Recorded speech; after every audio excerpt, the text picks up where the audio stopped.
네, 여러분 안녕하세요. 최신남 2부 시작하겠습니다. 2부는 첫 번째 기사가 바로 토론 면접 관련된 이슈입니다. 스튜어드십 코드라고 많이 들어보셨죠? 근데 실제 이걸 행사를 했었죠. 그래서 일단 여러분들이 스튜어드십 코드가 무엇인지에 대해서 좀 정확하게 파악하시는 게 좋을 것 같고요. 결국에는 뭐 쉽게 얘기해서 국민연금이 경영권, 특히 이사회라든지 이런 것들에 대한 적극적인 개입 움직임을 한다. 당연히 기업 입장에서는 그렇게 탐탁치는 않겠죠. 그래서 이 부분은 충분히 이런 스튜어드십 코드를 활용하는 게 맞다. 아니면은 좀 지나친 뭐 어떤 뭐 간섭이라든지 이런 건 좀 불필요하다 등의 찬반으로 얘기할 수 있는 거리로 너무 좋아요. 그래서 여러분들이 첫 번째로는 스튜어드십 코드에 대해서 스튜어드십 이 자체에 대해서 좀 어떤 의미인지 좀 분명히 파악을 해두시고요. 관련된 찬성과 반대 입장이 있을 겁니다. 여기에도 보세요. 정부는 스튜어드십을 긍정적으로 보지만 제게는 국민연금 여론몰이가 두렵다라고 하는 관점인데 중요한 건 여러분들이 정부 쪽에 들어가서 일을 하는 것이 아니라 재계 쪽에 들어가서 일을 하기 때문에 논조는 조심스럽게 반대쪽으로 얘기하는 게 조금 더 유리할 수는 있습니다. 아무튼 저라면 좀 그렇게 할 것 같아요. 자, 의결권 사전 공시로 바꾸며 주요 기업 주총에서 막강 파워, 주주권 내세워서 표결 밀어붙인다. 재계는 기업가 정신 퇴색 우려. 이젠 국민연금 눈치 봐야 하나라고 해서 조양호 대한항공 회장은 반대했죠. 그래서 긴장하는 기업들이라고 하는 내용이니까 사실 굉장히 좀 조심스러운 그런 견해이긴 합니다. 또 저의 개인적인 견해를 밝히기보다는 여러분들과 같이 취업을 공부하는 입장이니까 일단 아까 말씀드린 것처럼 이게 무엇인지 정확하게 여러분들이 좀 설명할 수 있어야 될 것 같고요. 두 번째는 어떠한 부작용이 있을지, 어떠한 긍정적인 작용이 있을지, 그다음 긍정적인 작용을 여러분들이 많이 얘기하기보단 부작용을 최소화시킬 수 있는 방안에 대해서 고민하시는 게 훨씬 더 좋을 것 같습니다. 그런 관점에서 보시면 좋을 것 같아요. 자, 이제 인터넷은행 나왔죠? 제3 인터넷은행에서 모집이 끝났습니다. 자, 키움은 생활인프라로 가고요. 토스는 IT에서 제3 인터넷은행 우리차지, 인터넷은행 세 곳 예비인가 신청했습니다. 키움이 세븐일레븐, 하나투어 등 생활 밀착형 업종과 손잡고 도전했고요. 베스핀 글로벌이 참여한 토스는 클라우드 기반의 IT 인프라를 내세웠다고 하네요. 그 다음에 애니밴드 스마트도 깜짝 참여했다고 하니까 아직은 진행 중인 사안이니까 어디가 될지 모르니까 우리가 좀 결과를 좀 봐야 될 것 같고요. 키움과 토스 여기는 각각 어떤 전략인지 요 가운데 있는 그림 있지 않습니까? 이 그림 보시면 조금 더 디테일하게 나오니까 한번 좀 관심 있으신 분들은 좀 보시면 좋을 것 같네요. 그 다음에 역시 또 인터넷은행 그렇다면은 현재까지 인터넷은행을 카카오뱅크라든지 K뱅크라든지 이렇게 운영을 했었는데 그러면 어떤 득과 어떠한 점이 조금 아쉬웠는지에 대한 부분을 좀 얘기를 해야 될 것 같아요. 그래서 그거 관련된 기사니까 저는 차라리 이 기사를 좀 여러분들이 꼭 픽해놓기를 바랍니다. 자, 터치 한 번에 송금해서 새롭다라는 부분인 거고요. 하지만 대출 문턱을 못 낮춰서 아쉽다라고 하는 부분. 그럼 결국에 은행의 역할은 대출인 거네요. 자, K랑 카카오뱅크 출범 2년입니다. 간편 송금, 공동 계좌 등 성과 있었다. 고객 편의 높인 디지털 혁신이다. 하지만 중소기업 자금 유통, 담보대출 등 비대면 업무 한계는 극복하지 못했다라고 한다는 그런 아쉬운 점이 있으니까 여러분들이 좀 한번 정리해 놓으시면 되겠네요. 확 넘어갔네. 다음 제일제당 갈게요. CJ제일제당 바이오 쪽입니다. CJ제일제당 올해 바이오 매출 3조 넘는다. 한 5분의 1 정도 되는 것 같네요. 자체적으로만 봤을 때. 자, R&D 센터 블러썸 파크 가보니 제가 진짜 여기 인허가 받으려고 제가 그거 업무 좀 담당했었는데 이거 볼 때마다 좀 나름 뿌듯합니다. 자, 미생물 연구에 400명 투입했다. 라이신 등 CJ 바이오 쪽에서 강조하는 부분이죠. 라이신 등 5개 제품 글로벌 1위다. 신규 아미노산 개발의 속도 올해만 R&D에 800억 투자했다라는 거죠. 그래서 아마 CJ 제일제당 쪽에 들어가시는 R&D 연구 인력들은 다 이쪽 들어가실 거거든요. 뭐 또 식품 쪽과 바이오 쪽에 있어서 CJ 제일제당이 최고니까 탑이니까요. 관련해서 어떻게 바이오 매출을 올릴 것인지에 대해서 우리 바이오 석사분들 지원하신 분들은 이 기사 꼭 픽해 놓으시길 바랍니다. 다음에 딜리버리 히어로. 이거 어디 기업인 줄 아세요, 여러분들? 그때 제가 예전에 한번 그 휘신남에서 했었는데 바로 그 요기요. 거기죠. 자, 여긴 뭐를 하냐? 공유 주방이라고 위쿡이라고 제가 한번 말씀드렸었죠. 공유 주방에서 유명 셰프의 요리를 배달하는 시스템인 거죠. 자, 강신봉 대표 셰플리로 프리미엄 배달 공략. 셰프인데 셰플리네요. 자, 요건 간단하게 좀 볼게요. 딜리버리 히어로 코리아가 27일 공유 주방을 통해 유명 셰프의 요리를 배달하는 차세대 배달 어플리케이션을 서비스했다. 또 연내 CU랑 GS25 등 편의점과 손잡고 1시간 이내에 세상에 편의점에 있는 삼각김밥, 음료, 의약 외품 이건 괜찮네. 이것 등을 배달하는 서비스를 론칭하고 이륜차 스타트업 바로고와 손잡고 원스톱 주문 서비스인 요고도 선보인다. 여기가 바로 요기요 배달통, 푸드플라이 등을 운영하는 푸드테크 업체다. 자, 가장 눈에 띄는 거 요거 한 번만 볼게요. 자, 3세대 배달 앱 서비스 셰플리다. 일반적인 형태의 공유 주방 비즈니스와는 차이가 있지만 유명 셰프들과 레시피를 공동 개발해서 배달 전용 주방을 운영한다는 점에서 포괄적 의미의 공유 주방 서비스라고 하네요. 셰플리는 자체 메뉴도 개발한다는 데서 차이가 있다. 원래 공유 주방이라고 하는 것이 공유 오피스처럼 주방을 같이 공유하는 거거든요. 왜냐하면 우리가 무엇인가를 좀 만들려고 한다면 주방이라고 하는 게 이제 투자비가 많이 들어가잖아요. 그러니까 자영업자들 입장에서는 이 비용 자체를 좀 세이브할 수 있으면 굉장히 좀 창업이라든지 투자하는 데 있어서 좀 많은 비용이 세이브 되니까 그런 면에 있어서 왜 사무실만 나눠 쓰냐, 주방도 나눠 쓰자라는 관점에서 만들었는데 여기에서 얘기하는 셰플리에서 얘기하는 일반적인 형태의 공유 주방 서비스는 아니고 어찌됐건 이 사람이 유명 셰프가 레시피를 만들면 이걸 그냥 공유 주방에서 만들어내서 거기서 바로 배달시키면 되잖아 라고 하는 개념이니까 조금 변형된 개념이긴 하죠.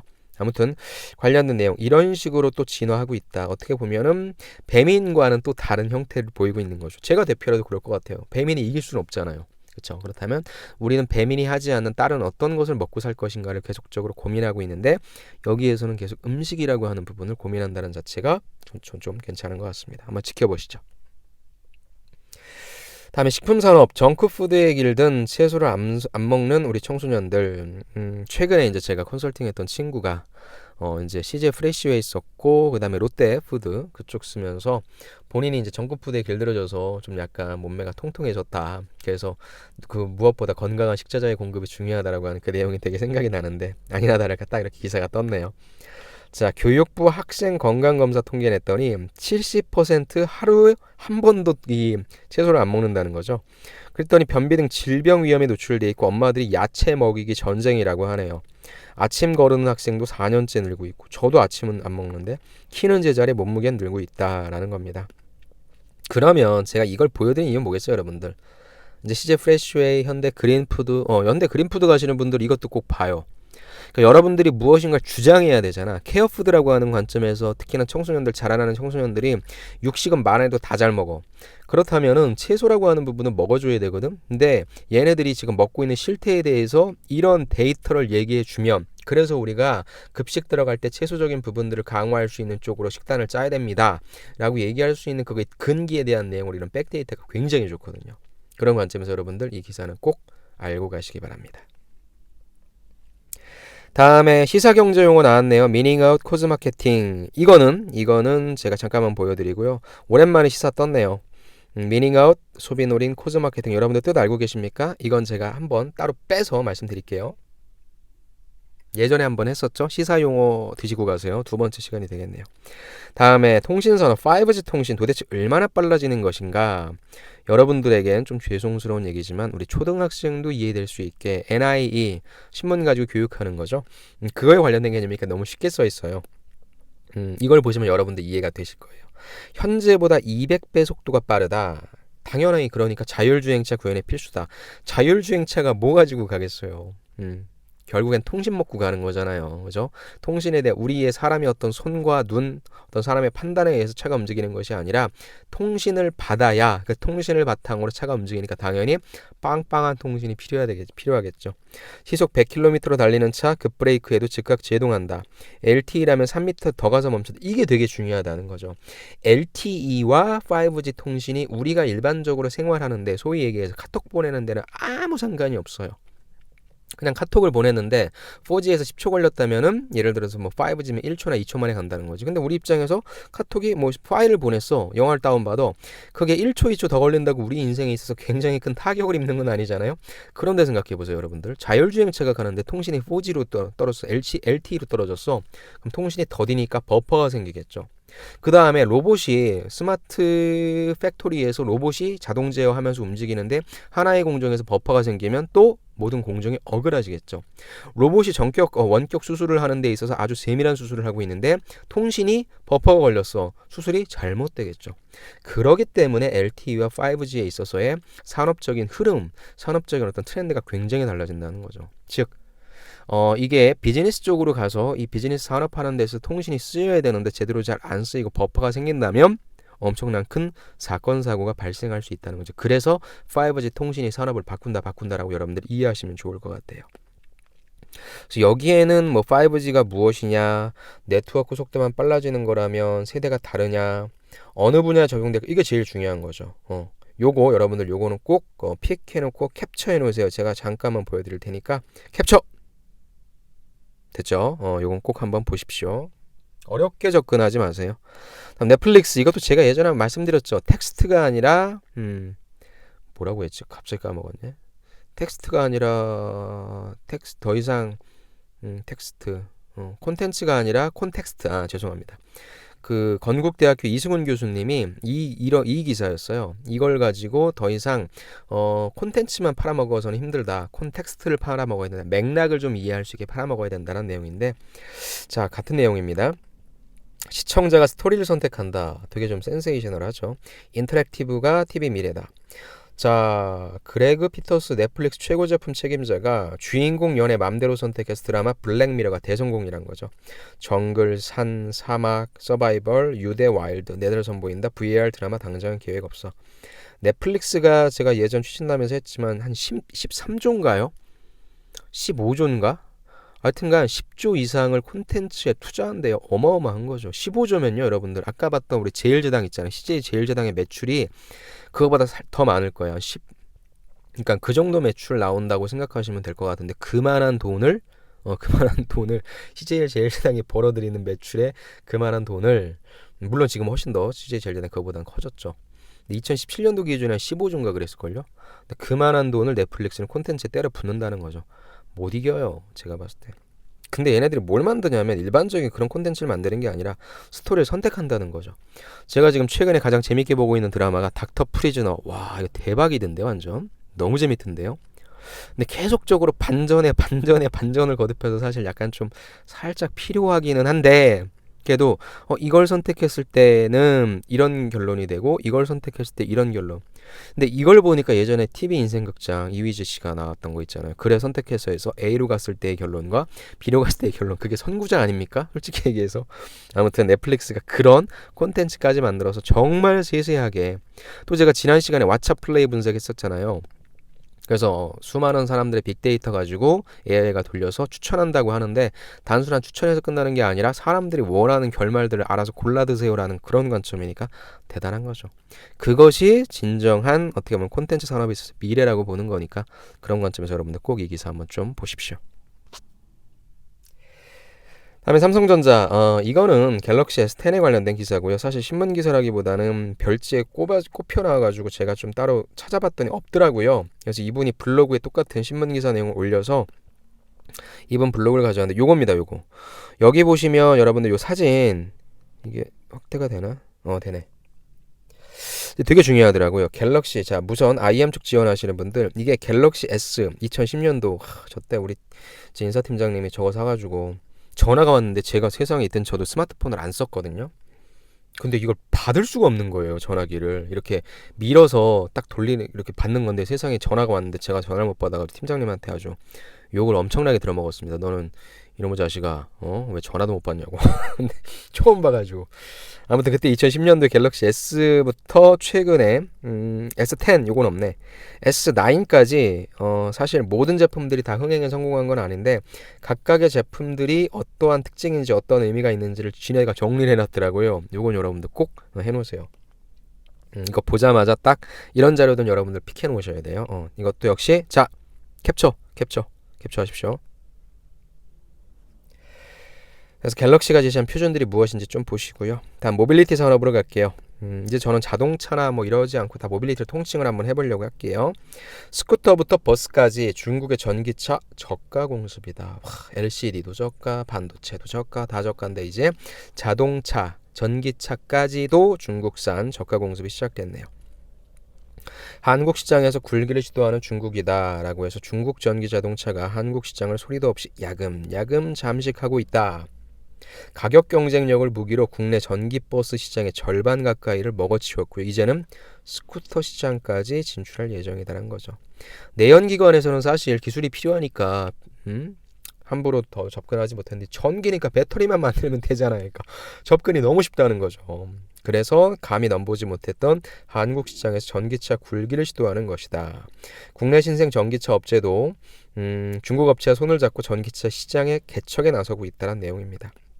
아무튼 우리에게 좀 시사하는 바가 큽니다. 그래서 어떻게 보면 이제 현대차에 아니면은 저는 오토바이는 개인적으로 이렇게 타지 않기 때문에 아니면 오토바이를 좋아하시는 분들은 그런 일반적인 뭐 일본이 좀 유명하죠. 혼다라든지 뭐 스즈키인가요?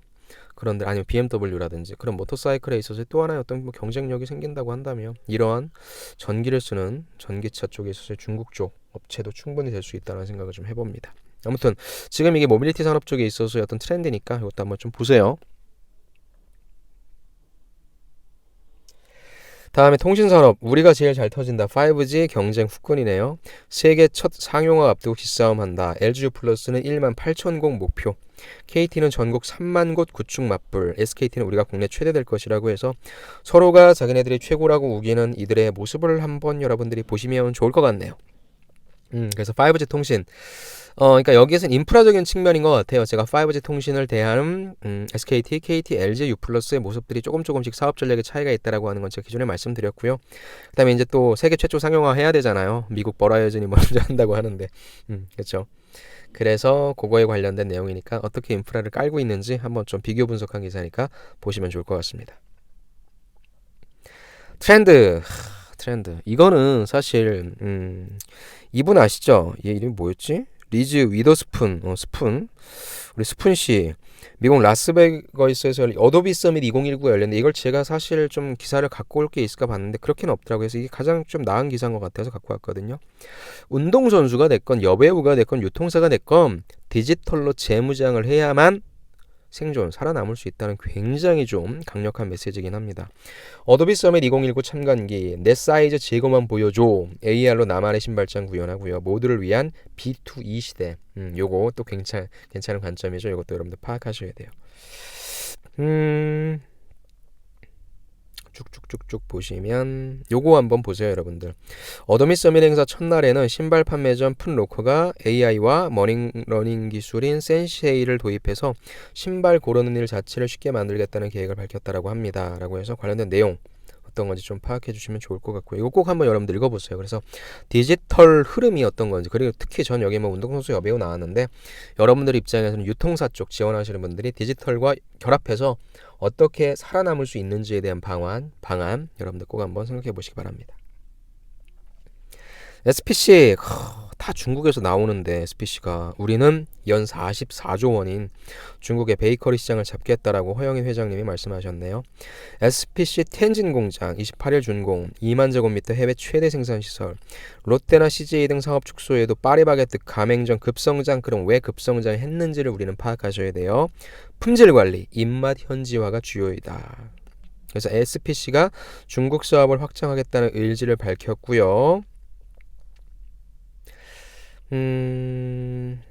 요거죠. 빠르게 늘어남에 따라 설립을 했다라고 했습니다. 그래서 파리바게뜨가 되게 좀 잘 나가네. 요거 중요하네. 이처럼 가파르게 성장하면서도 내실을 다질 수 있었던 요인으로는 다른 경쟁사들과는 달리 표를 같이 좀 보세요. 중국 현지 사업자의 마스터 프랜차이즈를 넘기지 않고 직접 가맹점 사업을 운영한 것이 꼽힌다. CJ는 이렇게 안 했나? SPC는 직접 자본을 출자해서 현지 법인을 세우고 직영, 가맹 둘 다 진행한 덕분에 품질과 브랜드 관리가 원활히 이루어지고 있다는 분석이다. 제가 봤을 땐 빵이 맛있지 않아서 그런가 전 SPC 빵이 맛있더라고요. 아무튼 SPC 지원하시는 분들 SBC 꿈과 희망을 갖고 많이 지원하시죠. 자, 아무튼 해외 시장 쪽 공략해야죠. 대한민국에서 빵 팔아봤자 얼마나 팔겠습니까? 시장이 넓은 중국, 인도, 동남아 쪽으로 나가야 된다. 그런 관점에서 중국 시장 어떻게 성공했는지 그 요인 파악하시는 게 우선적일 것 같고요. SBC에 들어가서 홍보기사 좀 많이 보시기 바랍니다. 오리온 진짜 군대 갔었을 때 초코파이 너무 맛있었는데 지금도 전 사실 초코파이 되게 좋아합니다. 살찔까봐 못 먹지. 얼마나 팔렸냐면 지구 4바퀴. 근데 지구 여러분들 돌아봤어요? 나 이런 표현할 때마다 뭔가 내가 동네 한 바퀴를 돌아봤다. 전 또 누누이 말씀드리지만 여의도 공원의 몇 배다라고 하는데 여의도 공원 여러분들 몇 평인지 아세요? 그게 와닿아요? 저는 지구 4바퀴라고 하면 사실 안 와닿아요. 제가 최근에 가장 많이 멀리 가본 게 미국 LA에서 한국까지 온 거. 그게 한 13시간 걸리더라고요. 근데 그것도 다 돈 게 아니잖아요. 그래서 지구 4바퀴를 돈다는 게 어떤 느낌인지 모르겠는데 아무튼 오리온 초코파이가 5조 원어치 팔렸다. 이게 더 중요하겠죠. 자, 1974년 출시 후 누적된 매출, 중국, 베트남 등 맞춤 제품 인기라고 하네요. 오리온 대표 상품인 초코파이가 글로벌 누적 매출 5조 원을 달성했다. 와, 5조 원 정도면요, 여러분들 6조 원, 한 7조 원 정도가 지금 어떤 목소리가 들어올 수 있어요. 이게 이제 제가 지금 여러분들 대기하면서 지하 주차장에 있으면서 지금 최신남 찍는 거거든요. 그래서 조금 목소리가 들어가더라도 그러니까 네, 다시 말씀드릴게요. 5조 원 정도면요, 일반적인 그 프랜차이즈 그 어디죠? 편의점 있지 않습니까? 전국적으로 깔려있는 편의점의 매출이 한 6조 7조 원 하니까 초코파이가 그 정도를 좀 한다고 보시면 좋을 것 같아요. 중요한 게 뭐냐? 끊임없는 제품 혁신 노력이다. 한 개당 무게를 35에 39로 증량했다라고 하는 부분. 그 다음에 초콜릿도 13% 늘리고 식감도 개선했다라고 하는 그런 부분이니까 여러분들이 그런 관점에서 초코파이 5조 원어치 팔렸다라고 하는 내용 좀 보시면 좋을 것 같아요.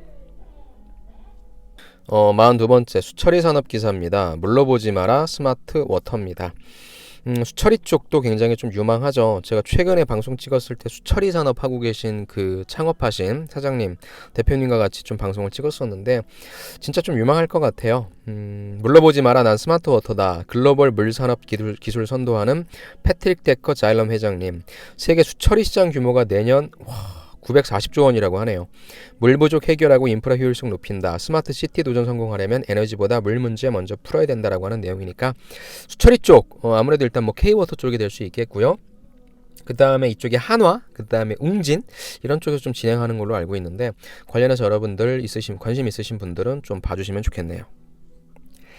다음에 반도체 산업, 좀 약간 긍정적인 기사입니다.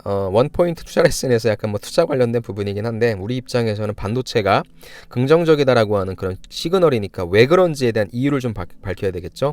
반도체 디램 업황 3분기 턴어라운드 할 것이다. 일단 첫 번째는 미국 마이크론이 감산 결정을 했다라고 하는 부분인 거고요.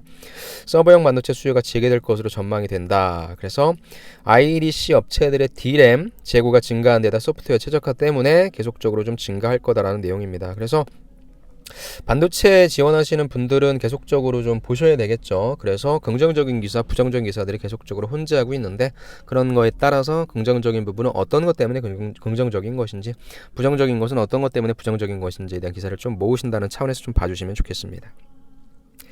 마지막입니다. 경동나비엔 나왔어요. 경동나비엔을 여러분들이 되게 가고 싶어하는 분들은 아마 많지는 않을 겁니다. 근데 여기에서 어떠한 인사이트를 좀 드리고 싶냐면요. 우리가 보통 어떤 해외에 진출한다고 하면 그 해외의 어떤 현지와 공식을 따라야 된다라고 하는 게 정석입니다. 정설이고요. 맞는 말이죠. 하지만 꼭 그게 정답은 아니다. 냉철한 마이웨이도 통할 수 있다라고 해서요. 이쪽 경동나비엔이 해외 시장 진출 선언한 2006년에 미국 시장 열효율 60에서 80%가 대세였는데 인지도를 높인 어떤 브랜드 전략 대신에 우리는 에너지를 절감하고 친환경에만 매진해서 효율이 98.8%인 콘덴싱 기술을 성공시켰다. 앞서가던 일본 온수기도 벤치마킹했다라고 해서 자체적인 홍보 기사입니다. 100% 아주 농후한 홍보성 기사인데 저는 여러분들이 현저 전략 짜실 때, 영업 마케팅 쪽 전략 짜실 때, 특히 해외 영업 쪽으로 전략 짜실 때는 꼭 누구나 얘기하는 현저 전략이 아니라 이런 경동 나비엔의 사례도 살짝 들어주시면서 갖고 있는 기술력을 가장 잘 얘기할 수 있는 그런 부분들에 대해서 여러분들이 하나의 사례로 말씀해 주셔도 좋을 것 같습니다. 자, 이렇게 해서 최신남 15, 1, 2회를 다 마쳤네요. 여러분들 지금쯤 아마 좀 많이 지치셨을 거고요. 또 자기소개서보다 이제 좀 인적성으로 넘어가고 있는 시점이라 여러분들 다시 한번 마음 좀 추스리시면 좋을 것 같고요. 관련해서는 제가 기업 뜰 때마다 또 이런 식으로 좀 카테고리화 시켜서 여러분들한테 좋은 신문기사 소개시켜 드릴 수 있도록 하겠습니다. 아무튼 고생 많으셨고요. 여러분들 저는 다음 시간에 또 다른 콘텐츠로 찾아뵙도록 하겠습니다. 언제나 여러분들을 응원합니다. 감사합니다.